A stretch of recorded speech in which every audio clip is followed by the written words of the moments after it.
When we look up at the sun from Earth, it seems calm and unchanging. The truth is quite different.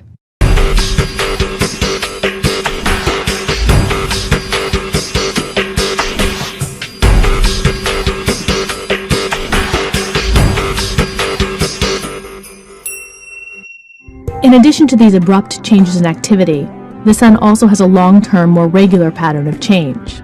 This pattern is called the sunspot cycle, and a single cycle lasts for about 11 years, although it can be as short as 8 or as long as 14, and it can vary dramatically in intensity. During one cycle, the number of sunspots, a good indicator of solar activity, goes from low to high and back down to low. Solar minimum represents a period of time when sunspot numbers are relatively low, and solar maximum represents a period when sunspot numbers are relatively high. During this cycle, the location of the sunspots also changes. They are at middle latitudes during solar maximum and move closer to the equator as the sun approaches solar minimum. At solar minimum, there are sometimes no sunspots to observe. At solar maximum, there can be many at the same time.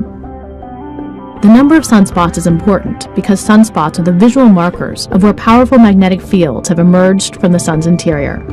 These magnetic fields power solar flares and coronal mass ejections, which can affect Earth and other objects in the solar system. As the sunspots increase, so does the frequency and severity of flares and CMEs. The sun's 11-year cycle is a symptom of a longer 22-year cycle called the solar cycle, or Hale cycle, which affects the sun's magnetic fields. Every 11 years, the sun's poles flip. North becomes south and south becomes north. So every 22 years, the poles return to the position where they started the cycle. The flip is due to the complex movement of magnetic fields inside the sun that are constantly stretching, twisting, and crossing as solar material bubbles up from the sun's core, but the exact pattern of movements is not yet mapped out. Because the sunspot cycle follows a similar pattern regardless of the orientation of the poles, it only takes half as long as the solar cycle. The two cycles are different, but the 11-year sunspot cycle is often referred to as the solar cycle, which can be a little confusing. Right now, the sun is approaching solar maximum, so flares and CMEs are more common than they were a few years ago. This cycle may peak in 2013 or early 2014, and should reach its minimum around 2020, although predictions about the sun are still uncertain. The slower than expected progress of this sunspot cycle has led some to speculate that the next sunspot cycle might be very minimal, with few sunspots even at solar maximum. It is still far too early to know, but even if this is the case, it has happened before and isn't something to worry about. It just means that the sun would briefly be a little closer to the unchanging orb it looks like from the ground.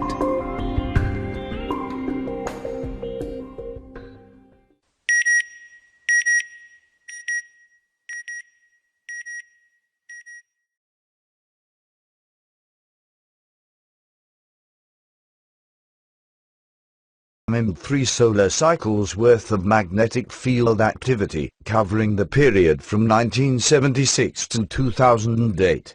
In addition, they compared their predictions to average sunspot numbers, another strong marker of solar activity. All the predictions and observations were closely matched.